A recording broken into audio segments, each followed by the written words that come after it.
आज का यह उत्तम सत्य धर्म जो है, सांच बराबर तप नहीं, सत्य के बराबर कोई तप नहीं है।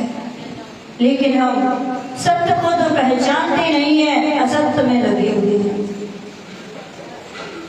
सत्य देख हंस रहा कि जल रहा सत्य है, सत्य देख हंस रहा कि जल रहा सत्य है। कौन जलता है? कौन जलता है? सत्य को कभी जलाया नहीं जाता।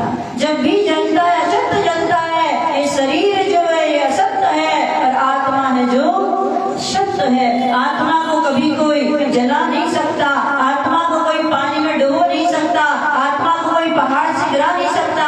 कौन गिरता है? असत्य गिरता है, असत्य गिरता है, सत्य गिरता है। सत्य हमेशा ऊपर की ओर उठता है और असत्य हमेशा नीचे की ओर बहता है। सुंदर ही सत्य है, सत्य ही सुंदर है। भजन पढ़ते हैं, सत्यम सर्वम सुंदरम। आत्मा ही सत्य है, आत्मा ही सुंदर है, आत्मा ही शिव है। शिव में कौन जाता है?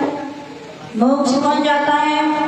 यदि आत्मा असत्य होती तो सिद्धालय में विराजमान नहीं हो पाती। ये वो सत्य है, इसीलिए सत्य हमेशा इतना ऊपर उठता है, इतना ऊपर उठता है कि उसको जीवन में कभी उठने की जरूरत नहीं होती है।